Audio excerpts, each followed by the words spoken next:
Stephen Colbert is facing backlash for comments he made about President Trump last night on the Colbert program. In his opening monologue, the late-night host went on a tirade against the president following his heated interview with CBS's John Dickerson. Here's the comment many are calling homophobic. You attract more skinheads than free Rogaine. You have more people marching against you than cancer. You talk like a sign language gorilla who got hit in the head. In fact, the only thing your mouth is good for is being Vladimir Putin's holster. All right, Kat, your thoughts on, listen, provocative comment. Is it homophobic, and should he be being called out the way he is? Not really. It's a dumb joke. You know, I did stand-up comedy for years. You go into any open mic in the city, we have people who are just starting because their bros thought that they were funny, and they will all tell some version of that joke. I'm offended that he makes that much money to tell a joke that dumb. That's where the real outrage lies. I mean, really, that's a stupid joke. That's exhausted. But the outrage seems a little manufactured to me also. And your thoughts on this one, Ebony? Yeah, I don't know if I'd call it homophobic, Eric, but I mean, personally, I don't like it. Joe and I were talking in the break. I think he forgot what network he's on. I think his ratings are soaring through the roof. He's doing great on this platform. That seems more like a corny late-night pub, maybe a low-budget digital, I don't know, just kind of low-budget and corny for a platform like CBS, quite frankly. What do you think of this one, Joe? I think it was a real reach to be funny, and he dropped the ball, man. That's not cool. I didn't like it at all. Okay. It wasn't funny. Yeah. No, not funny, but also there are a lot of people who will parse words and parse jokes. Now, Kat, you're the expert here at this table about this, but when you're a comedian, do you get a little bit slack? Do you get a little bit more? That line becomes a little bit grayer than for someone who may not be a comedian?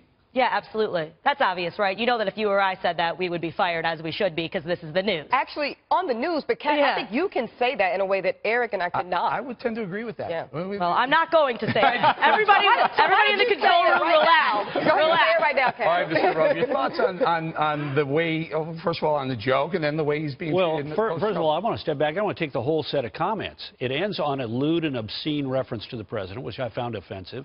But the whole thing shows they wrote this. This was not a rant that he came up with at the top of his head. They wrote that. And so the writers and he's on, sure, go say that if you like in some dark little a bar on 2 flights down in some dingy part of town. But he said it on a national network. I thought that was obscene. I thought it was lewd. I thought it was inappropriate. And it shows how out of touch that part of the media is with the rest of America. There are very few people in America who are not Trump haters who would think that was anything. I'm fine with lewd if it's funny. Joe, it can be funny. True.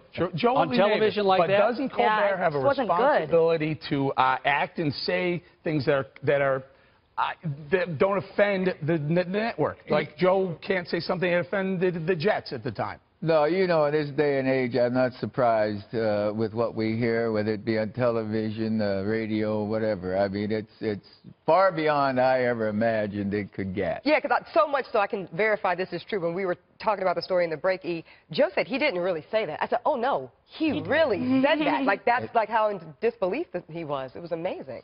But they're saying it's this because he said this that makes him a homophobe. That's a reach, though. No, come on. Yeah, that's ridiculous. 100% right. Does anyone really think Stephen Colbert is a homophobe? I don't know if people think that. But the comment, I mean, so here's a good question. In order to push back on comments like this out of Colbert's mouth, do they need to suspend him or fine him or do something high profile? I hope they don't, but now the trend is that if someone says they're offended, they're always right. And I think people are always apologizing, and that's a real problem. I think that's setting a very dangerous precedent. Yeah. So are we going to fire every single person that offends us at every turn? I think that's a very dangerous precedent. Especially comedy, where you have to be able to take risks to know it's funny. You shouldn't have to, try that hard to know that wasn't funny. But Bro, last word? I'm going to continue to do what I do with anything Colbert. I'm going to refuse to watch the SOB. All right. All right. Oh, Joe, Willie, we good? Ready to go? I'm going to follow Carl. I mean, I believe in what he's saying there. Yes, sir. I'll follow you. All right.